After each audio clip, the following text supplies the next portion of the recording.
Hello, everyone. Welcome to the weekly show of Classroom Without Walls, episode 121. Yeah. On this show, I interview leading social media, digital marketers, entrepreneurs, investors, business owners, and they come here and share with us best practices, strategies, and tactics so that you and I, all of us, we can future proof our business. And today we are talking about how to build, how to grow, and how to scale our business. And we are actually learning about this from someone who has done this multiple times. And my guest of honor, Marcin Drozdz. And for those of you who don't know who is Marcin, he is a serial entrepreneur and an investor, an author, and also a podcaster. Marcin and I recently connected through LinkedIn, of course. And as I was preparing for this interview, I was reading lots of your books and content. I was like, oh my God, this guy is really, really amazing. So everyone, we are all in for a treat, and you are going to walk away from this hour-long interview with a much deeper understanding of business success and what are the 5 essential elements that you need to build and grow and scale a business. And we are also going to talk about subscription economy and what is subscription economy and why you need to pay attention to it. So without any further ado, and welcome to the show, Marcin.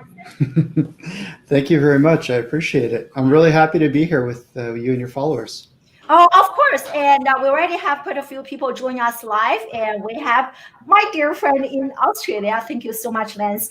And we are live on LinkedIn. We are also live on Facebook, on Periscope, and on YouTube. And everyone, let me know in the comment section where you guys are joining me live from, social media wise and geographically speaking. I'm super excited to get started. And if you are, let me know in the comment section you are also excited. So Marcin, there's so much to what you do, and you have such a amazing beginning to get to where you are today. So everyone is eager to hear your story. So share it with us. How do you from zero, like from your story, get to where you are today, running and sold multiple $1 million businesses. So share that story with us. Sure, I'm happy to do it. Although maybe I should have wore a tie for this interview. I don't know. There's, yeah, like so many of you, I'm self-isolating at home here, so don't mind the background. It's kind of hard to get to the office right now, but yeah, no, happy to share the story. I'm all about building, scaling, and selling businesses, and I've had some success in consumer services, finance, and real estate. And there's a lot of different experiences. I'm sure we'll get into it, but I think if you were to look at my story, I was born in communist Poland. Mm-hmm. And my parents left me when they were a couple of months old because my dad got arrested for smuggling corn into the country. And he was smuggling corn into the country to sell it on the black market, because selling food was illegal outside of the government. And he got arrested, and they were going to send him to jail or the military. So he didn't like either. So he and my mom fled to Germany. And I was a couple months old, and I didn't see them till I was 4, at which point my grandpa snuck me out of the country in the trunk of his car and literally snuck me out into Germany. We lived there for a couple of years. Then we applied to Canada, US, Australia, England, a few of the larger countries. Canada responded first, so then we migrated to Canada. And, came here, didn't know the language, had to learn, so I learned Polish, and I had to learn German. And now, we're in Canada, and there's no Google Maps. You don't know where you are. You're 6 years old, you're in a new country. And I remember waking up in the middle of the night. First night we were there, we lived in this, it was like a house you had for 30 days as you come to the country. and then you have to figure out your life because you're leaving. Mm-hmm. And I remember the first night, it was middle of August. We're sleeping on a mattress on the floor. And I'll never forget this. My dad's on my left, my mom's on my right, and it's August, it's humid. It's just different world. And there's this fan in the corner, and it doesn't turn, it's broken. It blows. So my dad has it on him. He falls asleep. My mom in the middle of the night gets up, turns around, sees my dad asleep, gets up, turns the fan to her, and she falls asleep. And then all night back and forth, they just kept going with the fan. And then 4 a.m., my dad hits the alarm on the floor, gets up, and he was delivering newspapers. And here's a guy that was a master trained mechanic, ran businesses, but he had to do what he had to do to put food on the table for the family. So, growing up like that, and there was never a plan B. Anything you did had to work. And, I was fortunate to find good people, have a good attitude. And they're just, you make it, literally starting with zero. You can build $1 million, $10 million, $100 million, $1 billion company. You just need to put in the work. And as we're going to talk about some of the specific action items people can take to grow themselves and their business. What a story. When you mention, you can just do it from 0 to 100 million. And when you say it, it sounds so easy. But I'm sure everyone in my mind, we were like, oh my God, how did you actually do it? So before we dive into the business part, many of you follow me, you know that I'm a professor dropout. Mm-hmm. I resigned from my teaching position, and actually, you have a very interesting story. When you and I, we had a small chat prior to the interview, and you shared with me, and I just love that story. I think everyone in the live audience, because we are kind of anti-traditional education, needs to hear that story. So share that. How did you how did you challenge your business professor? Well, I didn't mean to challenge anybody. I was just trying to get clear answers. And, I've never shied away from asking hard questions. So while I was in school, I was buying houses, I was flipping properties on the side, and we were doing all kinds of different things. And while I was in school, I took a business class, obviously, just trying to get introduced to it. And, shame on me, I guess, because I thought that to teach a business class, you had to run a business. Like, to me, that was just such an obvious thing. Like, how could you teach something you've never done? And I didn't mean it disrespectfully, but a few days after, a few of the first classes, I walked up to the professor and I asked him curiously, so what business do you run? Because up until that point in my life, I had sought out people that were entrepreneurial, that had built businesses, just pick their brains, try to be helpful, try to be useful to them. And I've got a ton of stories there on how you can get experience if you don't have any, even if you don't have any contacts, because that was my issue. But anyway, I went to this professor and I asked him, I said, so what business do you run? And he looked at me, he goes, what do you mean? I go, well, you're teaching whatever business class, which business do you run? He just stared at me. He goes, well, I wrote this book. And, I'm like, okay. And then I was trying to be, I didn't think anything of it at the time as a kid. I said, okay, so based on what? Like, what did you write this book based on? And he's just staring at me. Anyway, let's just say that was the last time he and I had a conversation. That is so funny. And then I went home, and my mom was like, what'd you learn in school today? I said, I learned that teachers don't have to practice what they teach.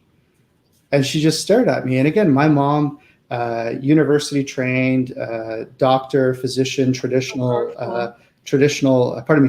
not traditional educational path.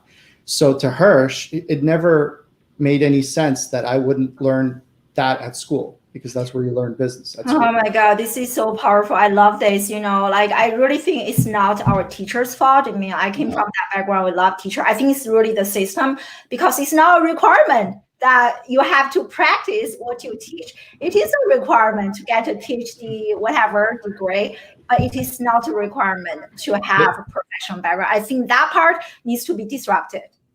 You're right. And I mean, you got to think about when people brag about getting their business degrees or their MBAs, think about what an MBA stands for. It's your Master of Business Administration. Mm-hmm. You're not taught how to build a business. You're taught how to run somebody else's business for them. Amen. So millionaires, billionaires, like A students work for B and C students.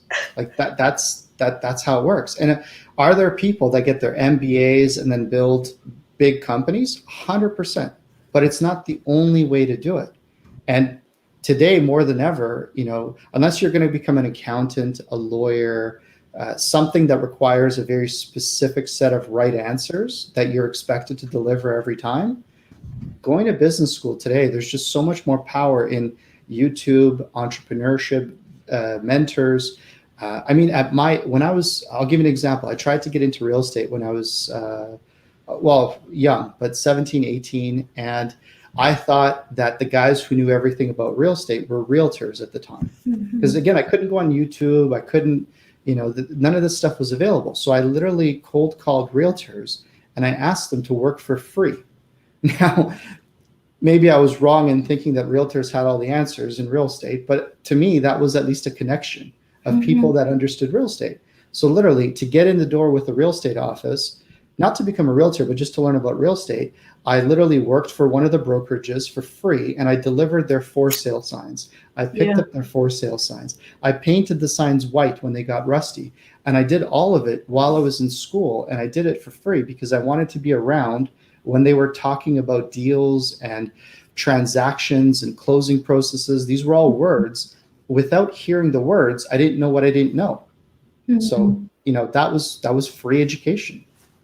It's so powerful. It reminds me of like quite a few, Gary Vee. Many people talk about this, you learn, you shadow, you give away your time, but you learn so much. It's a type of investment. So I love this. And I can't wait to dive into the business part. And we have people from literally all over the globe join us. My friend from UAE, thank you so much. I just gave them a talk the other day. So really happy to see them. And so dive into the business part. And in your book, I'm going to share the link. Maybe Peter can share the link and to your website. And you have actually 2 books that are free, really, really good. People can download. So one book is titled Capitalize. In that book, you shared 5 elements to help us, build and grow and scale up business. So I want to really dive into the 5 sections and unpack each element a little bit, and so that we can learn from you and how we can grow our business. Most of my audience join us live. They are entrepreneurs, solopreneurs, and small business owners. I'm sure we can learn a lot from those 5 elements. And the first one is focus. So explain to us why focus is so important and what you mean by focus. Well, focus. Have you ever met somebody at a networking event where they give you 3 or 4 business cards and they tell you they're doing this and they're doing this? And by the way, I've got this on the side. And, immediately they give you this pile of cards and you look at it and you immediately don't take them seriously because they don't have, they're not perfecting any craft. They're just doing a little bit of everything to see what works. And from a focus perspective, I think I heard Robert Kiyosaki say this: focus stands for follow one course until successful. And to me, focus is the absolute most important component of your equation, because if you don't have focus, number one, you're not actually going to be able to build a scalable business. You can't build systems. You can't build processes. You can't identify the flaws in the industry. You can't know everything about everything. If you look at the top list of billionaires or multimillionaires, they all made their money in 1 or maybe 2 types of businesses. Now, they might invest in other things after, and actually that's typically where they lose their money because they've left their focus. But the point is that you can't be everything to everybody. And most people start a business and then they go, oh, I can do this too. So they do that. And then, oh, I can do this. And then you then look back at the business, and if you can't explain your business to a grade 3 kid in 30 seconds, you don't have focus.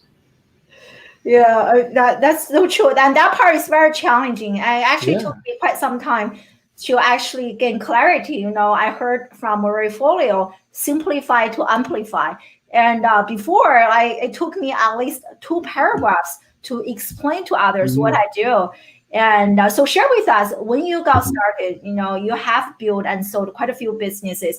Which was your focus? Sure. So I started out in business, learning about. I loved, always will love cash flow real estate. So to me, I've I bought the book Rich Dad Poor Dad when I was, I think, 15 or 16 years old, and I read the book about cash flow real estate, and I said that makes sense because you buy a house, you can. It was simple, it was relatable. So I started buying houses while I was in school, and it was funny. The first house we bought, my friend and I, we were partners. I think we were 20 and 21 years old, and we scraped together all of our money for the down payment. And it was funny because the closing happened, and the lawyer says, "So where are your closing costs?" And I looked at my partner. He looked at me. I go, "What's a closing cost?" Because we didn't know, but we wanted to buy a rental house, right? Because the realtor didn't tell us, right? So we bought a rental house, we fixed it up, rented it out, bought a bunch of other houses. And that became a good business while I was in school, and that's when I challenged the professor on the things that I was telling you about earlier. Because to me, I only listened to people that were doing stuff. From there, I got recruited by a private equity firm, which is a fancy way of saying a much bigger company that had a lot more money to do larger real estate deals than I was doing with me and my buddies.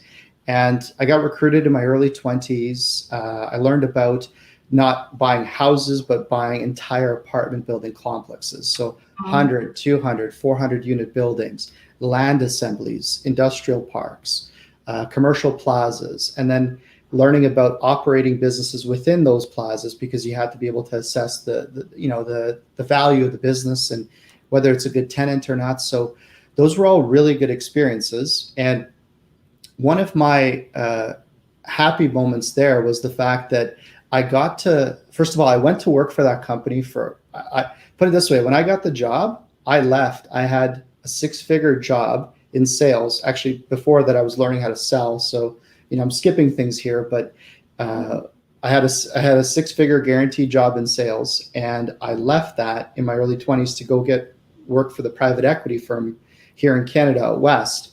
And I literally quit that job, and I packed my stuff up and I moved across the country. And halfway across the country, I realized that I didn't talk about compensation. I didn't talk about anything. I just wanted to learn the skill set. For me, the skill set and the access to those humans, I would have worked there for free. And quite honestly, for the first 3 months, I had to, because I didn't know how to do anything.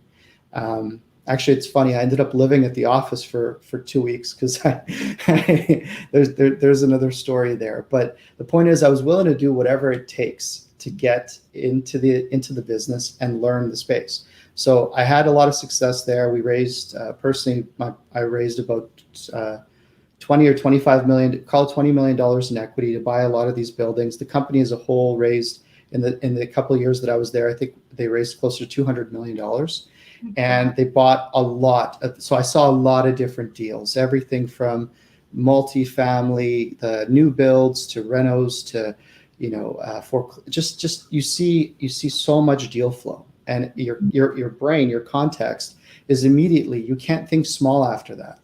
And I remember talking to one of the partners that we had on the deal, and I said, "Why are you doing this deal? Why don't you do this deal?" And because my brain, I was in my early 20s, I was thinking, less risk, less small. And the developer looked at me, he goes, "Nobody wants to go broke over a duplex. If you're going to go broke when the bank has a problem. Because if you owe them $100,000, you have a problem. If you owe them 50 million, they have a problem." And I'm not advocating, going broke, but it's a mindset. It's once you learn how to think big and think differently, you're forced to look at things, like what we're going to talk about, focus, margin, all the different components. That experience at the private equity firm forced me immediately to rethink how I looked at businesses. So anyway, I worked there for a couple of years, grew a lot. It became apparent to me that I would never be an owner in that company because it was family owned, and that was all it was ever going to be. So I moved on, started my own business, and I started buying smaller properties again. Then we started a commercial real estate fund. We started buying strip malls. So if you remember 2008, 2009, the world kind of went boom. 2010 and 11, here in Canada, our dollar was just over par with the US dollar. So we put together a pretty sizable fund, and we went down to the US and we started buying strip malls, like literally strip malls. But we weren't buying strip malls that had tenants that were going to go away. We were buying strip malls that had medical tenants, dental tenants, the kind of tenants that recession or no recession, they're not going away. So we did that. Then after that, I really liked the real estate business, but I also wanted to get experience in an operating business, so an operating company. So through a referral to someone else, I met a gentleman that had built close to $1 billion retail chain across Canada, and he was building a leasing business. So he was buying equipment and leasing it. So worked with him for a couple of years, learned how to put together large financing structures there. And, in 2014, 2015, based on everything I'd learned up until that point, I met a bunch of guys that were running a home security company, home security, smart home, automation. And I combined my skill sets from finance, consumer services, and real estate. And then I realized that when you get a security system, you don't buy it, you just sign a subscription contract for 3 years, 5 years. Well, that contract is a receivable. So that receivable is worth a lot of money, and you can generate the customer and the receivable, and then you can build a very sustainable recurring revenue-based business. That's amazing. That's amazing. We're going to dive into all of those elements, everyone. And so thank you for sharing that. Quite a story. And I saw quite a few comments like that, when you first told me the story, I was also impressed. You were just a student, and what made you got inspired to invest in real estate? What was that inspiration? And where did you get the money? Did you already start raising money when you were a student? And how much was that?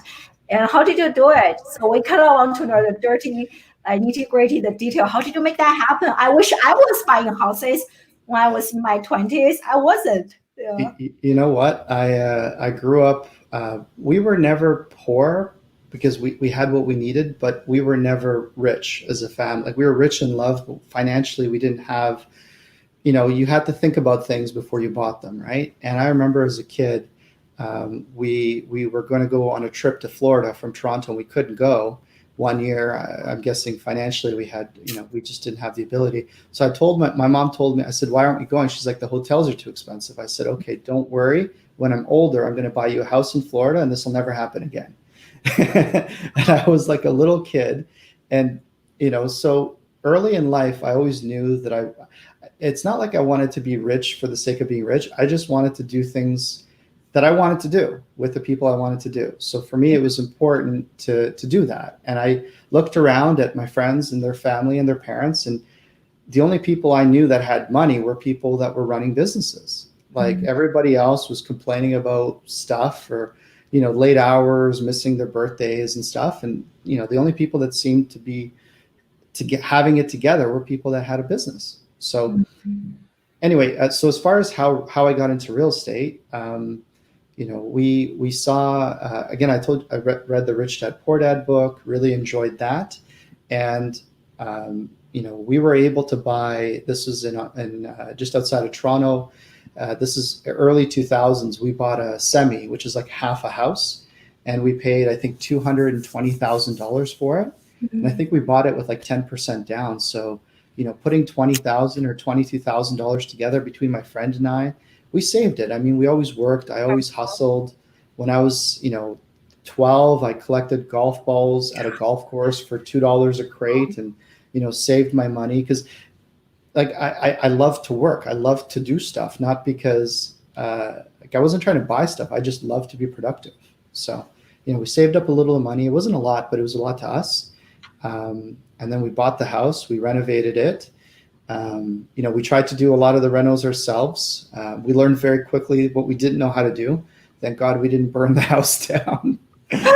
And rented it. The funniest was, so listen to this. I'm 20. I think I was 20 or 21. So I rent the house out. It's renovated. And we had the realtor rent it out for us because, we're kids. I had no facial hair, look like a child, right? So I go to the tenant moves in. and I forgot to get checks from the tenant before. So I go to the property and I get the checks, and he looks at me, he goes, "Who are you?" And I go, "Well, I own the property." Big mistake. Because this guy was in his mid-50s probably at the time. He's looking at me. I'm 20. I'm a kid. And he looks at me and he says, "What do you mean you're the owner? You mean you're the property manager?" And I probably should have just said yes, because it would have ended the conversation. But no, I doubled down. I'm like, "No, this is my house." Wasn't a good conversation. He moved out a few months later. He was offended. Wow. Yeah. That So is next. so interesting. Yeah, next person that moved in, I was the property manager. That is so interesting. I think, like I talk about this in the education environment. I think people need to get used to having like younger people being their bosses, like managers, and kind I don't of like it.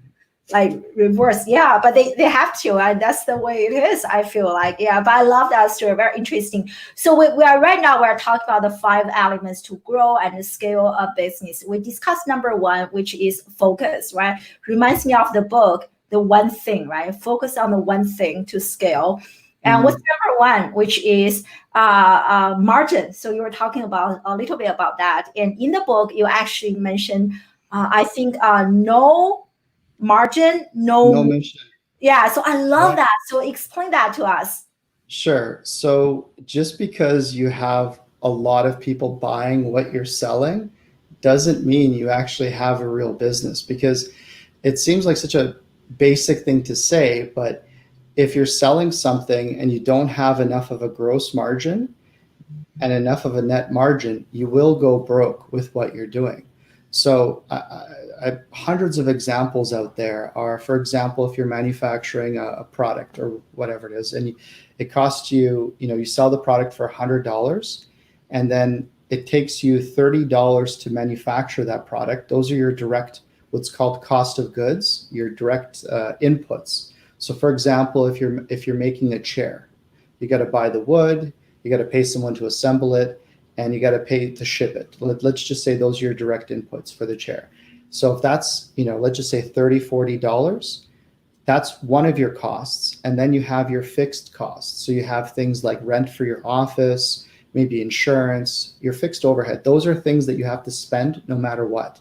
Mm-hmm. And guess what? If your COGS and your actual overhead are too high, you're always going to have a negative number. Now, having a negative number for a short period of time is not the worst thing. Typically, companies call that a burn rate. So you're burning money. You probably hear about it. What's your burn rate? How much are you burning? And a burn rate is a function of you having too much fixed overhead and not enough, throughput through your business. Mm-hmm. So if you don't have enough of a gross margin, so for example, typically, business schools will tell you that having at least a 35 to 45% gross margin is good. Don't listen to that. My businesses, things I look for are at least 50, 55, 60% gross margins, at least. Because here's the thing. If you want to be able to scale your business, you have to be able to do two things. 1, have a very high gross margin, and 2, be able to recycle cash as quickly as possible. So one other thing that people need to research is something called GMROI, gross margin return on investment. So if I ask you, for example, you can sell a product for $5 or you can sell it for 10. Most people, and I asked you which one makes more money, most people would say the $10 one. Mm-hmm. Well, no, that's not true. What if you sell the product for $3? What if it costs you $3 to make the product over here and $3 here, but the one for $5 you can sell 10 times in a year versus the one that you sell once? That's right. You have profit here of maybe $7 that one time in the year, whereas you have $2 but 10 times in a year. So you have to understand your margin. So coffee, literally think about coffee. Tim Hortons, Starbucks, it costs them maybe 30 cents to make a coffee. They sell it for $2, $3, and they sell those coffees all day. So the turnover of the cash is very high. Right. That's right. And that's, you have to have a business that has a strong margin and you have to be able to put through enough product quickly to maintain your cash. Because in a business, a small business, you need to maintain your cash. Mm. I mean, so true. Even as an entrepreneur, before I resigned from my job, I feel like I need to at least have a little bit cash flow, right? So sometimes you hear in media, different places, people say that, oh, just quit your job. I'm like, I don't know. At least for me, the first year I wasn't making any money. I was still kind of trying to figure things out and like understand what is my messaging and what is my positioning, all those things. So I love how you mentioned, have that cash flow. I think it is very important, especially if you have a family and you have to have some sort of steady income to keep your creativity, right? To keep burning. Yeah. Oh yeah. Well, and look, if you don't have a margin, you can only work for free for so long. That's the biggest thing. Most people, they want to start a business because they want to do all these wonderful things. But if you don't have enough cash coming in to pay your bills, your husband or your wife is only going to tolerate it for so long. Your kids need new clothes. The bank needs the mortgage to be paid. There's certain realities we all deal with. So again, starting out a business, first of all, if you're younger and you don't have obligations like a car payment or a mortgage and you live at home, now is the best time to experiment. That's why I love what you're doing with the Classroom Without Walls, because I think to myself, literally, that's what I was doing. I was experimenting when I didn't have any overhead in my life. I didn't have mortgages, car payments. I didn't have all these things, because as you get older, you get trapped with things that you think are the things that make you successful, but they're the things that actually now make it harder for you to take a risk. Because you have to pay for school. And if you're already, if life's already, if you're already working through that, that's okay too. You just have to go a little slower because you can't take as many risks. But if you're young, you're agile, don't get credit card debt. Don't buy stuff you don't need. My favorite saying, Jay-Z, if you can't buy it twice for cash, you can't afford it. Oh, wow. Like if you want to buy a car and you can't buy it twice, you can't afford the car. Oh, I love that. Oh my God. I need to put that on a t-shirt. I love that. Yeah. Yeah. Like you can't afford it. You have no business. You have no business affording it. So true. Sorry, go ahead. Yeah, I mean, think about it. Every time you get something to make you feel prosperous that just looks like you have wealth, but you don't actually have the ability to buy that cash at least twice, you're falling behind, because you now have an obligation. The credit card companies want you to put that on your Amex. The banks want you to get the loans. Like they want you, because every time you buy something on credit, your liability becomes their asset. Totally. And this is like really something else I'm really passionate about, financial literacy. Like children, when you look at our children, undergraduate students, especially children in the United States, they are so used to spend tomorrow's money. And many of you kind of know my story. I actually grew up in China. I came to the US in my early 20s. Not a story like yours, Marcin. I wish I had. After I came to the US, I was so shocked. I was like, you guys, all of you are spending tomorrow's money. Like, to me, that is such a foreign concept. Because, in China, we don't do that. Like, everything's like save, save, save, save. Very interesting. And to see the financial debt and the situations, people just like, they can't control. They're just like spending. They have like 20 credit cards. I'm like, wow, that is so interesting. So I love how you mentioned, that statement is so powerful.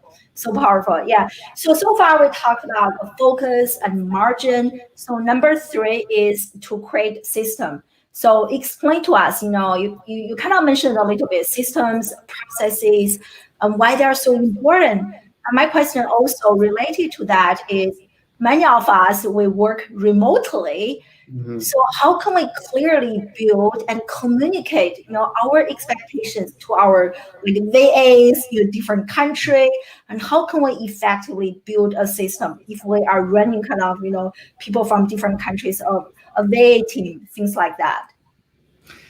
It's actually a very good question, especially in this post-COVID world. I would have thought that I would never see my lawyer learning how to use Zoom, but my lawyers and accountants and a lot of the people that have a lot more gray hair, they're now having to use the remote work, platforms and like the live stream you have here, and it's because working remotely today I think is easier than ever before.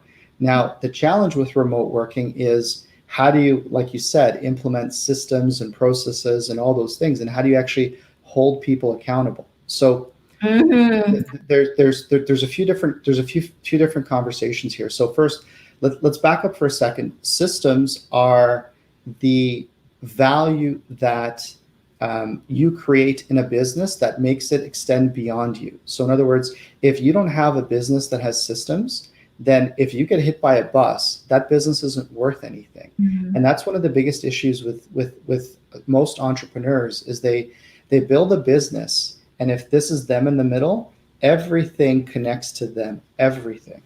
So and there's nothing wrong with that. If you want to build a small lifestyle-based business that creates 2,000 or 5,000 or whatever, 10,000, whatever amount of money you think you need to live comfortably, there's nothing wrong with that. If that's your goal, fantastic. The challenge is that going from that into expansion mode with you at the hub is not going to happen. It doesn't work. So for example, with the real estate that I buy, or my security company, or any other venture I've ever been part of, I can tell you that it's any of those businesses continue to operate without me involved day to day. So our security company, we have a couple dozen employees. I haven't seen them in a couple of weeks. The only employee I've seen in the last couple of weeks is my dog, kind of like your cat over there. So, and I talk to them every day. We're on Zoom. We have processes. We have reporting. But it's necessary, because if you ever want to truly build, scale, and sell a business, you have to think about it from the buyer's perspective. If you have to come with the business on the sale, then you have a job, and jobs aren't worth anything when you sell them. That's the biggest problem. Right. The other issue you'll have is if you don't have systems, raising money, accessing capital from a bank, getting an investor is a lot harder, because any sophisticated investor is going to look at that and they're going to go, okay, what happens when you're on vacation? What happens if you die? What happens, tell me about this, tell me about that. And those are all risks. The people that started IKEA don't need to be there for you to buy the furniture anymore. The guys who started Tim Hortons don't have to be there when you serve the coffee. You have to think in a way where, if you wanted to pass this business on, and even if you don't ever want to sell a business, that's fine. But you have to think about it existentially, where if you weren't in the business, what wouldn't work? And then you have to start over a period of time thinking about how you remove yourself from the day-to-day. Because whether you want to retire, sell it, fund it, scale it, whatever you want to do with it, you need to have, we have manuals in our companies that are, and they get updated, and it's work, but it's what makes them valuable. Oh, I love this. I can see why. I actually tried quite a few times to work with the VA, and every time I felt like it was not very effective, because I didn't train them well enough. I didn't clearly communicate. I don't have a system. Everything's inside my brain, inside my heart. It's very hard for them. And sometimes I got impatient because I have many things to do. So kind of for people like me, my business is me right now, unfortunately.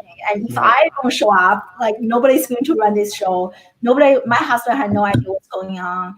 So for people who are kind of in my position, what are some pieces of advice that you can share with us so that we can slowly start building a system and then remove ourselves so we can, start to think about growing or selling and Starting from scratch, I think the most important thing a younger entrepreneur or a new entrepreneur can look at quite effectively is, are you a builder or are you a starter?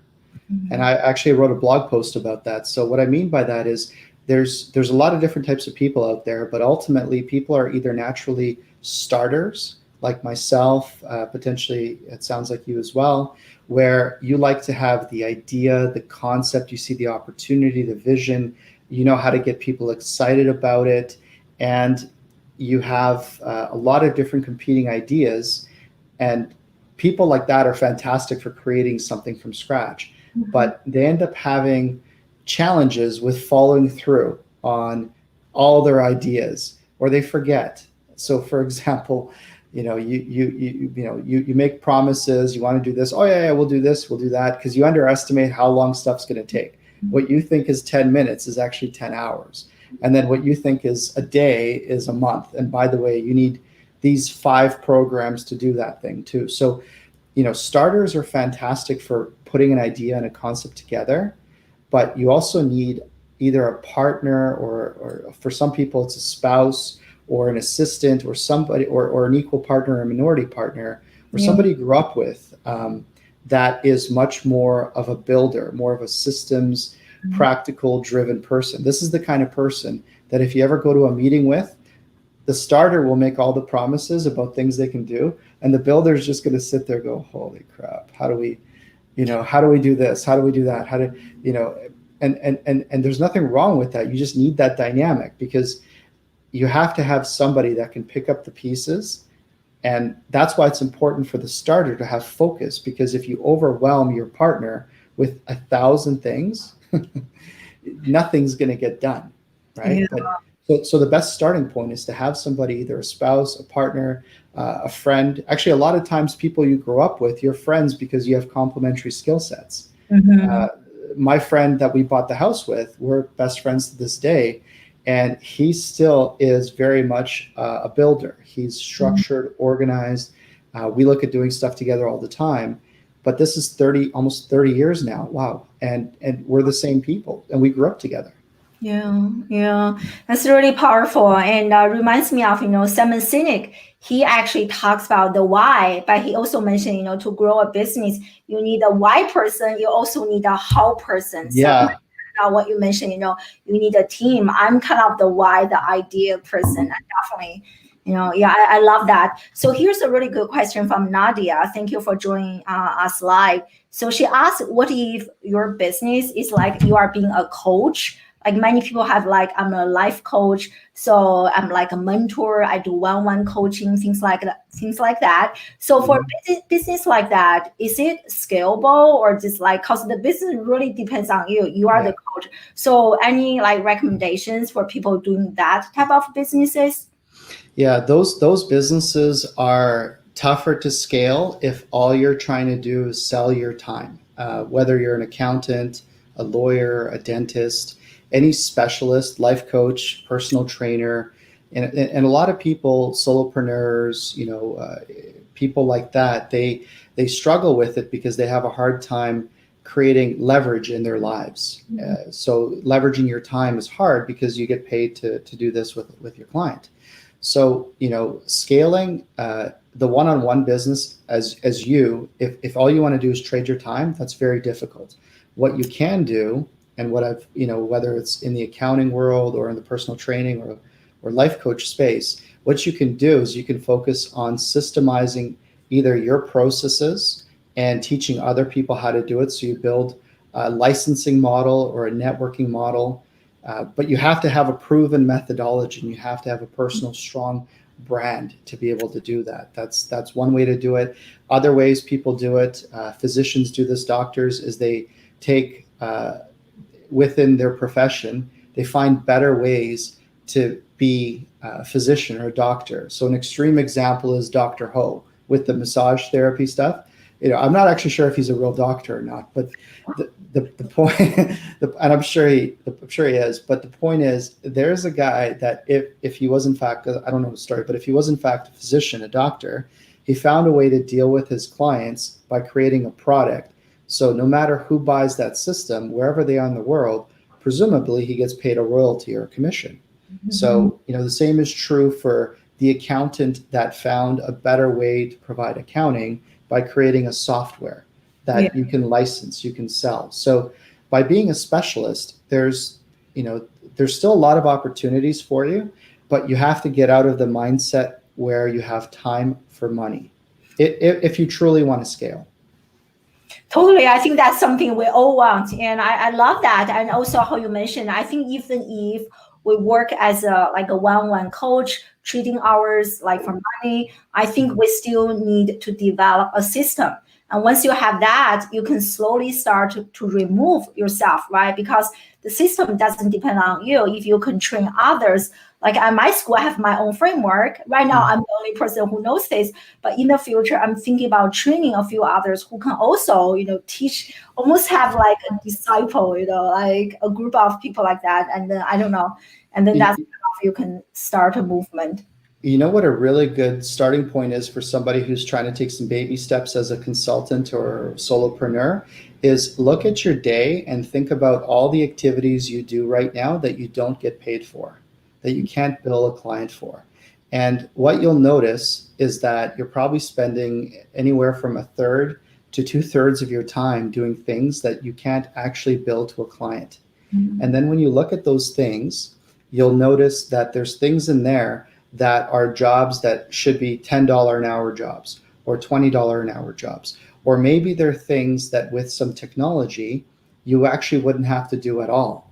Mm-hmm. So for example, I have a colleague that does real estate mentorship. She has students that want to learn how to invest in real estate, and she actually teaches them. She has a mastermind.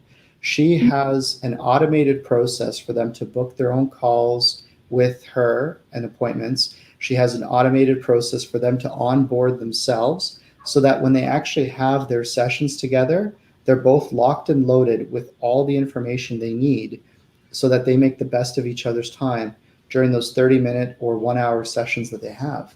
So there's slippage here, there's slippage there. Even simple things like your customer spending 15 minutes trying to figure out how to engage with you in a process. You have to have ways to account for that, to tie it back into your business. Yeah. Oh, wow, this is powerful. Everyone loves it. And I'm just looking at the time, almost an hour. And can you just quickly kind of mention the last 2 points so everyone has all those 5 points? So far, we discussed a focus, margin, system. The next one is across market and the bundle services. And the last one is capital. For the capital part, we definitely want to learn some tips from you in terms of how you have raised like $0 to 100 million. That is so impressive. So share the last 2 points with us.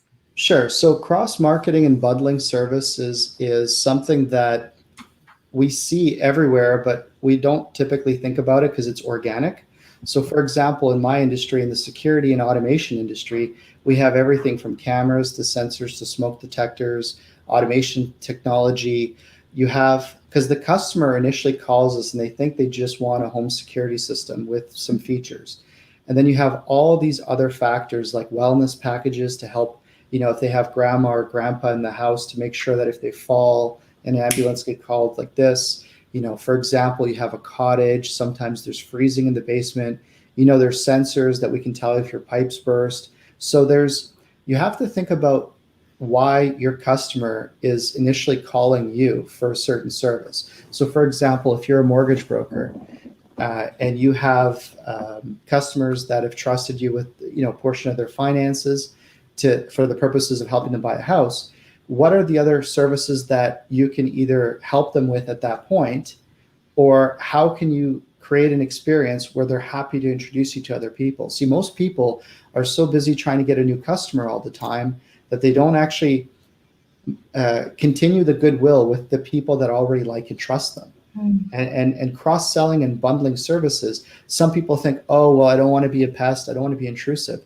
That's not true. If someone's already correlated you to an expert in health, in wealth, in real estate, in whatever area you're in, school, alternative education, whatever it is, if they've already correlated you to that, then you having a good understanding of what they want as a customer, because you've done a good onboarding process, then suggesting other things to them is actually a pretty painless and almost a favor type of a situation. And then at the same time, you can actually take your client base and negotiate a deal. So for example, the security business that we have, we went around to the home insurance companies, the ones that do home insurance, like just general home insurance, and said to them, look, you have tens of thousands of customers. We have, thousands of customers. Why don't we market our home security services to your customers? And you, because you're the local insurance provider here in town, we can make a suggestion for them to use you for home insurance. And it doesn't cost us anything. You get in front of qualified customers. They get in front of qualified customers, and it's bundling. It's just it's a bundled service. There's no risk to anybody. Yeah. So. And it's convenient, right? So you don't have to do additional research to discover more people. Like, who has time for that? So I love that. Somebody already has the customer you want to sell to, and somebody already has that relationship and rapport with that customer. And there's a lot less resistance when you are referred to that customer from somebody that already trusts you. And all you have to do is set it up in a way where it's a value add for them. So again, with our security company, because people that have home security get a discount on home insurance, the home insurance companies are happy to refer us because they're just doing their customers a favor. We're happy to refer them because they're the local insurance company. It works really well. You can do the same thing if you're selling cars, if you're selling fitness, if you're selling gym equipment, if you're selling cell phones, whatever you're selling, you have to think about your customer. There's other things that they're going to buy after what you sold them. That's right. Yeah. And I think it was Steve Jobs who mentioned that, you listen to your customers, but don't always listen because they have no idea. You have to train them and inform them on what they need, right? Yeah. And it's really, really powerful, right? Henry Ford once said, if I listened to what my customers wanted, I would have given them a faster horse. Exactly. So I think that's the power of being the CEO, the visionary. You are actually ahead of the game. Let them know, make their life easier. So let's talk about the last point, which is capital. And you have successfully raised so much money. So do you think that is something we should be thinking about since day one, like the day that we actually started our business, and thinking about, how am I going to raise money to grow this, to scale this? Or maybe only at halfway through, and after you have established everything, then you start thinking about this. So if you can share that with us. Sure. I don't think anybody should raise money when they first start their business, unless they've already, second time, third time, fourth time entrepreneur, and they know what they're doing and they know where they're going. I think before you invest money, whether it's your money or other people's money, you need to invest your time. And I mean that sincerely. You need to learn, you need to understand. See, there's a big difference between being a really good salesperson or a really good operator and being a business owner. Because I can tell you right now, salespeople are great salespeople. They're not always the best business owners because they don't pay attention to finances, accounting, legal, operations, all this stuff. And then operations people, they don't pay attention to this stuff. So they can provide a great service, but nobody knows they exist. So what I'm trying to say is, once you figure out your business and you know where you're going and you've invested some of your capital, the best money to invest in a business is money that you're making within the business. Because as soon as you start bringing investors, whether it's a banker or outside investors, you have to report to people.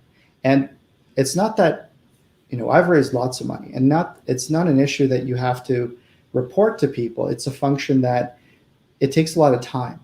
So you have to have board meetings, you have to have calls with bankers, investors, you have to send statements. All of these things take you away from doing what you originally wanted to do when you started your business.